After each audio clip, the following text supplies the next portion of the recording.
Germans had stored 40,000 boxes filled with ore treasures for safekeeping.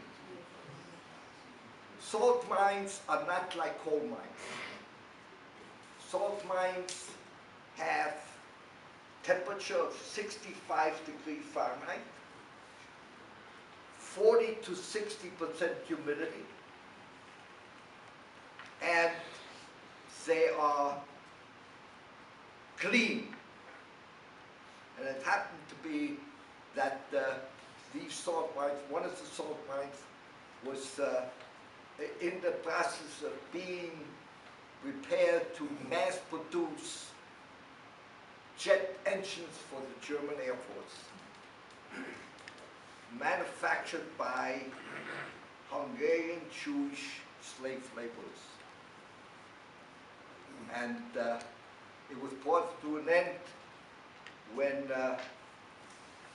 thanks to a true heroine, French heroine, Rose Valland, informed Jim Lorimer that this mine was in the process of going into mass production, and if they did, World War II would have lasted another year to 2 years, because the German Air Force would have been able to shoot down every one of our planes. And by the way, during those particular days, some of you who are World War II vets should remember that we produced 100,000 airplanes in 1 year, 1944.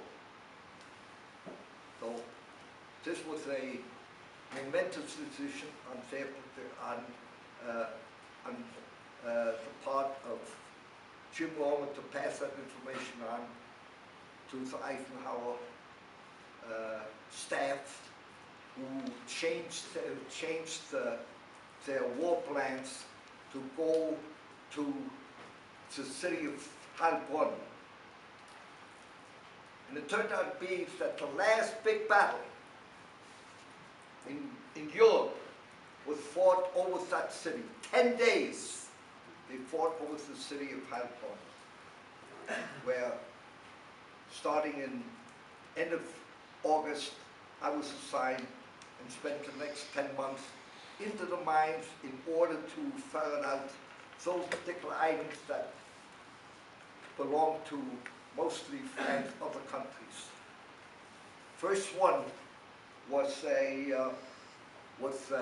stained glass windows from the Cathedral of Strasbourg, and we made 4 more shipments of art over here that went to the collection point, and the last one went to the Louvre in France over here. And it was known, we let it be known, that we Americans and allies were not there to take things that didn't belong to us.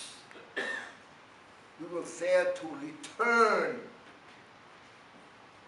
the culture, the treasures, to the rightful owner. First time in the history of civilization that a country adopted that particular policy. And regrettably, the only time in civilization that we adopted that particular policy. Something that all of us should be very proud of. And I ended up my stay in Germany during those particular days by having the miners who helped me make fireworks that we found out in one of the mines that were going to be used to celebrate Hitler's victory.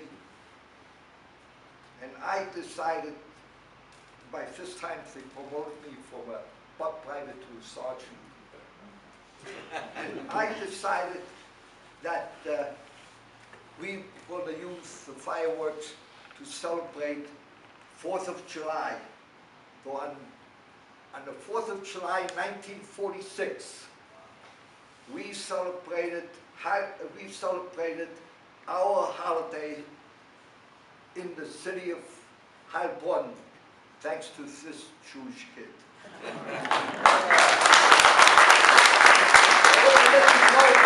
Same day, unbeknownst to me, unbeknownst to us, the city of Florence, Italy, had stored their treasures in a salt mine associated with it, Hogendorf, 7 miles away.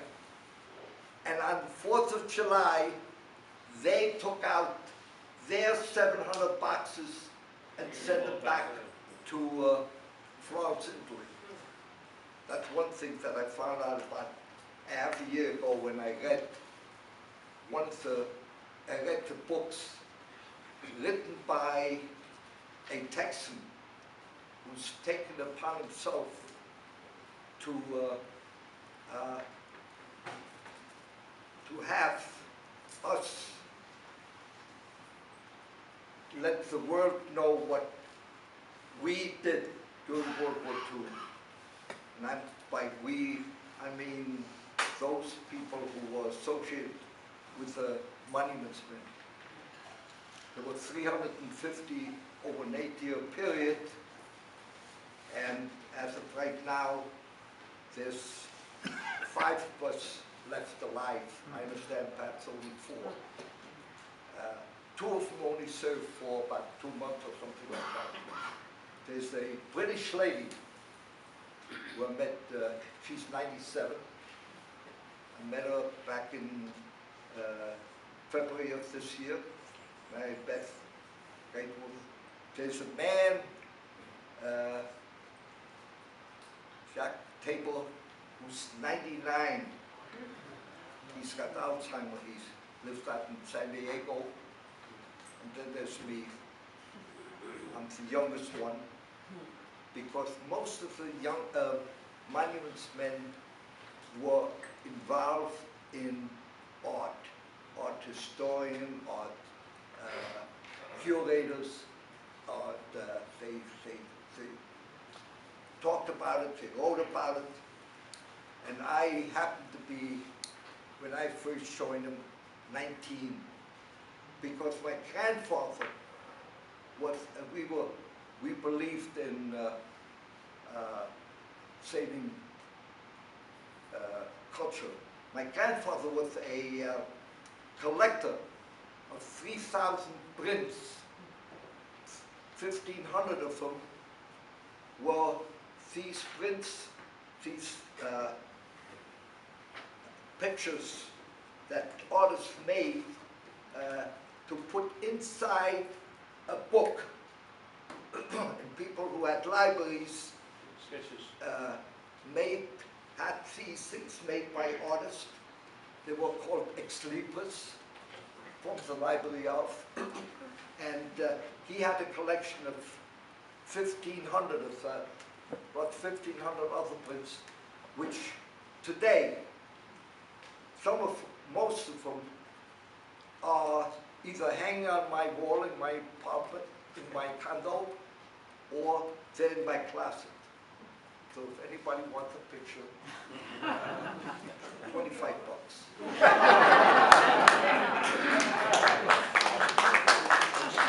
It's black and white, it's not colorful. But it's worth more than 2 cents. And told them, forget it. I came after this episode, after this celebration of 4th of July. I was discharged. I went home, got discharged, went to Newark College of Engineering, become a mechanical engineer. Later on over here, got a job out in Long Island, and got my master's degree and mechanical engineering.